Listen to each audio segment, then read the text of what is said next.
So I was listening to this lady on YouTube. I can't think of her name now, but she does these mini series of the things we missed in the 90s coming up. And I was born in 87.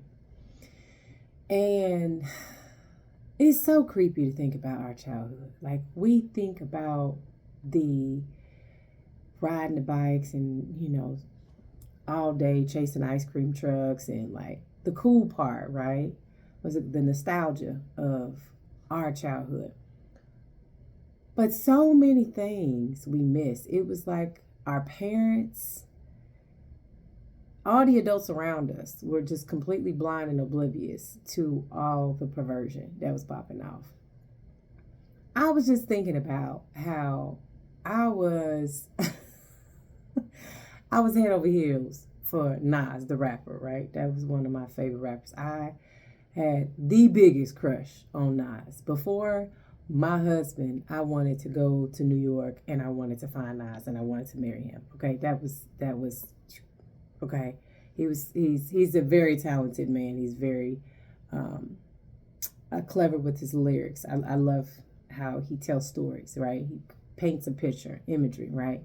So as an author, even as a young author, I was impressed by his work. But his music was highly inappropriate for somebody my age. Again, I'm 80. I was born in 87, so I'm 38. I remember watching Belly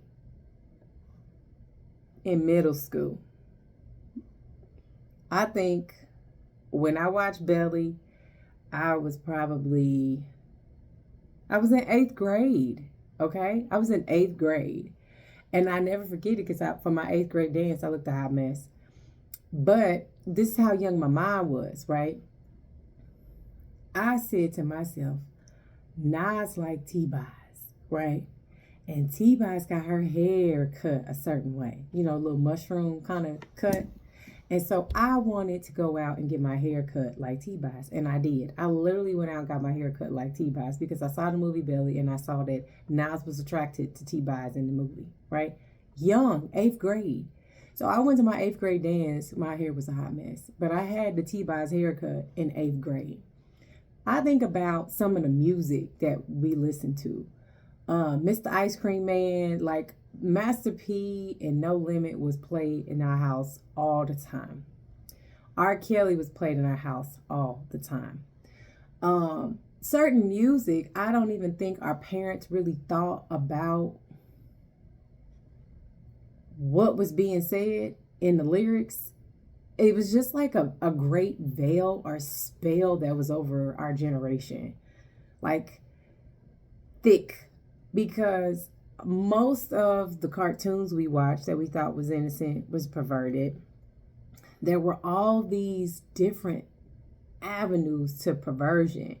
And most of us somehow, some way came across a VHS we shouldn't have seen. Okay?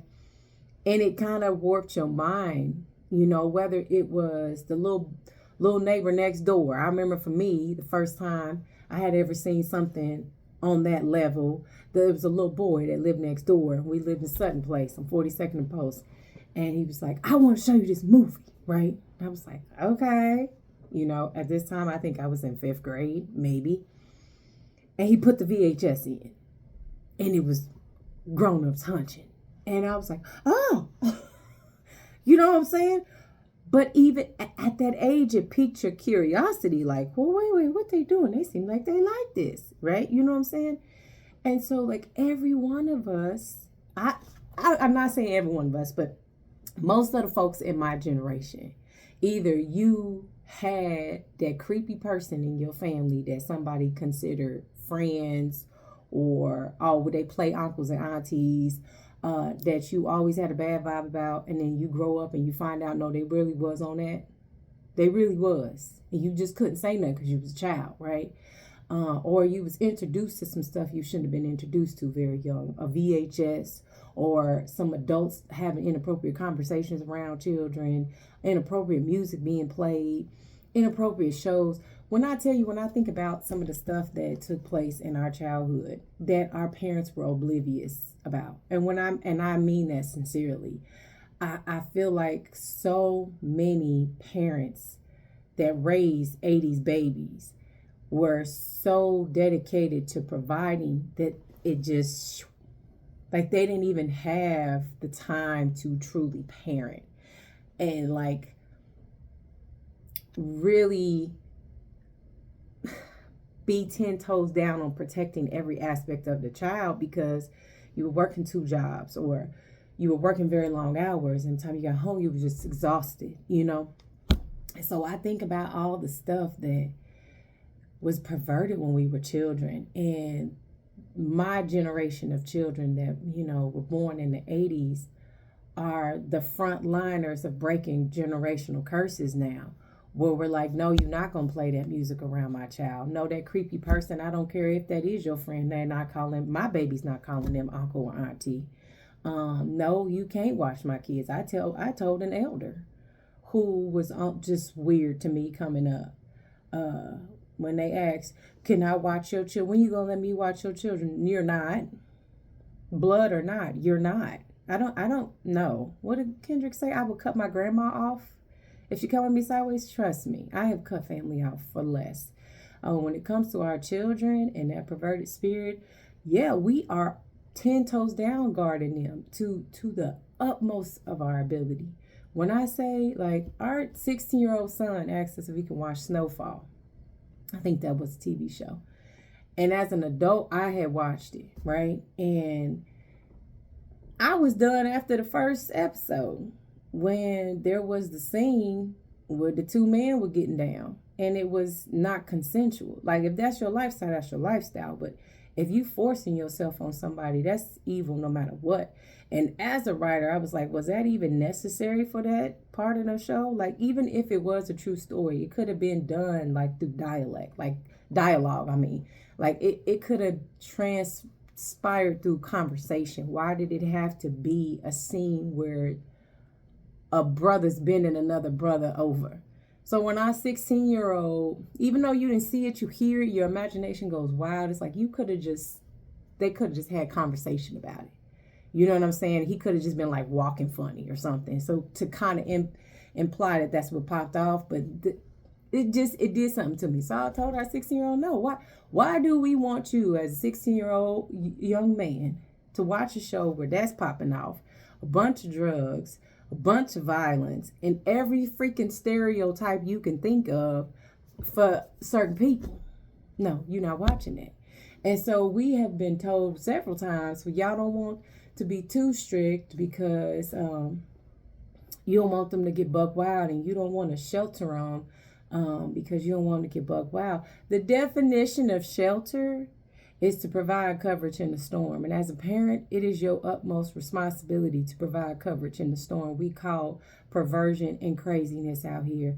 I truly believe one of the biggest priorities for a parent is not just providing and giving them what you didn't have, but protecting their innocence at all costs. At all costs. If that means cutting friends off, cutting family off, if that means guarding their eyes so they don't see certain stuff, they don't listen to certain stuff. Why would we want our son to watch certain things that make it seem like certain folks are hypersexual, certain folks are violent, certain folks are just these trash stereotypes that they give? No, you're not gonna watch that. So yeah, even though he's 16, we can't control everything, but when it comes to him in our household, we are definitely on guard, because whether we want to admit it, our generation or not, we have dealt with a lot of perverted trauma.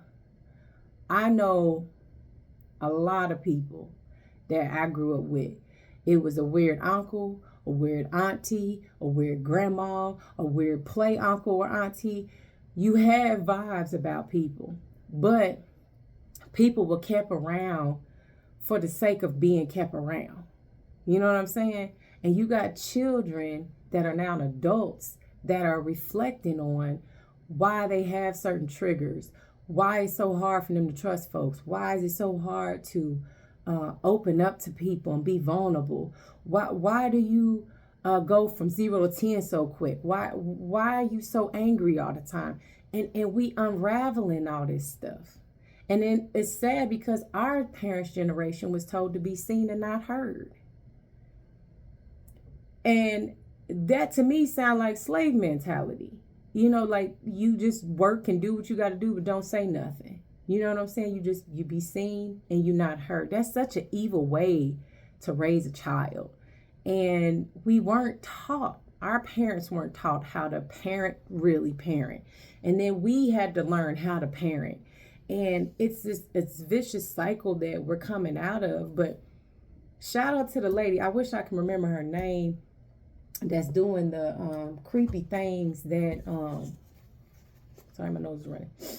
Creepy things we miss. You know, there were so many creepy things we missed. I remember my mother was very when we were real young, she was very, very, very protective about like what we listened to, who we was around and stuff like that. And then, you know, as a parent, you try to gauge, well, am I too strict? You know, I don't want them to rebel and do something they're not supposed to. So there was some slack that came. But I mean, just about every other child I grew up with, they were either introduced to something perverted through a VHS that they found in their mom or their daddy bedroom. Somebody older than them touched them inappropriately, or something happened where a child touched them because an adult touched that child. I'm just so fortunate and grateful that we're at a time in history where the 80s babies like myself are like, listen, enough's enough. No, you're not coming to the family event just because. Like, I remember hearing an elder say, crack a joke, and it just disturbed me. Crack a joke about how they were talking about how one of the nieces was dressing inappropriately, and the elders older than me was like, yeah, she better watch out because you know Uncle so-and-so, you know how he get down. She better watch out because Uncle so-and-so will do so-and-so. And I was just like, why are we comfortable with Uncle so-and-so at the barbecue? Like, why he ain't gone? What? I just, listen, as an 80s baby, born in 87, you have every right to say no to any weirdo in any family, to any friend, to any uncle, to any auntie, all these play uncles and aunties. I had so many play uncles and aunties coming up. Oh, that's your uncle because that's so-and-so best friend. No. This generation is saying no. We're not doing that anymore. And even if you blood, I'll still cut you off when it comes to our children. You will not be perverted and disrespectful in front of our children. You will watch what you say in front of our children. You will watch what you do in front of our children. And if you can't respect that, they don't need to be around you. Because when it comes to the babies, we are very, very protective over them. And shout out to all the 80s babies that are breaking those curses and saying, you know what, no, we're not moving through life anymore with perverted people around and perverted things, and we're not inflating the stereotype that all folks do the same thing and hypersexual and violent and angry and can't manage money and on drugs. No, we done. We're not doing it. We're not doing it. No, not anymore. So as you're healing, 80s babies, you're not by yourself. There's a lot that popped off that was unfortunate. There were a lot of people that was around us that shouldn't have been around us. A lot of stuff that was done and said around us that shouldn't have been. And we're all growing and healing from it. But again, unfortunately, you had the parents before us, our parents, who witnessed some stuff they shouldn't have seen. And they had to deal with the fact that, okay, so-and-so is a pastor and he did X, Y, and Z. And you just got to deal with it because you don't want people to lose faith. Well, let me tell you something. If your faith is predicated upon this pastor and the sins he does or does not do, you didn't have faith in the Most High in the first place. Expose them pastors that's doing that to kids. Expose them. The uncles, aunties, get rid of them. Grandmas, get rid of them. Your homegirl shouldn't be cracking jokes about how cute your son is, and if he was older, nah, you're weird. Nope. Cut off all that perversion. If it's even close to it, get rid of it. Get rid of it. Get rid of them folks. Period. And Like I said, shout out to the 80s babies that are breaking curses, from removing that perverted spirit, breaking the curses of poverty, uh, childhood trauma, breaking those curses, just all the curses that y'all breaking. 80s babies, I am so proud of y'all. Stand 10 toes down and keep fighting the good fight. And just know that this healing process is going to take some time. And those triggers are still from those childhood traumas. You sit that child of yours inside, the innocence that you were. Sit that baby down on your lap. And what I do is I literally visualize myself as a little girl, and I put myself on my lap and I say, baby, we did it. We did it. We overcame this, and this. You wasn't wrong for believing that this person was weird. Okay? You had discernment even as a child. It's okay. Look at where we came from. Like you've grown, so shout out to y'all and the younger generation that's doing even more. The older generation that's still healing from their trauma and them being seen and not heard. It's a vicious cycle. We all trying to heal from it. One of the scriptures that I always get reminded of is the father eats the sour grapes that sets his child's teeth on edge, meaning the sins of your forefathers do come down to you. You got to be strong enough to see from a student perspective that, okay, these things have come through the bloodline, but they don't have to keep going. I can stop it. I have the authority and the power to stop it. And just because you related to somebody don't mean you got to be with them and deal with them. There's a lot of people in my family I don't deal with, and a lot of stuff that don't come to my doorstep because they already know it's not popping off here. First off, we pray and anoint our home all the time. When people come and people go, we pray and anoint. Okay? Spiritually, we on guard. And then physically, I'm not a violent person. But when it comes to protecting our children and our home, my husband, I'm gonna handle you spiritually first and physically, if necessary. There's nothing I wouldn't do for my kids. So fight the good fight. Check them spirits, whether they on your parents, your aunties, your uncles, your grandparents, your co-workers, your friends. I don't care. If the spirit ain't right on them folks, check them. You have the authority and the power. Check them. Let's get rid of these bad vibes and these nasty ways that these entities have placed on generations. We have the power to break the curses.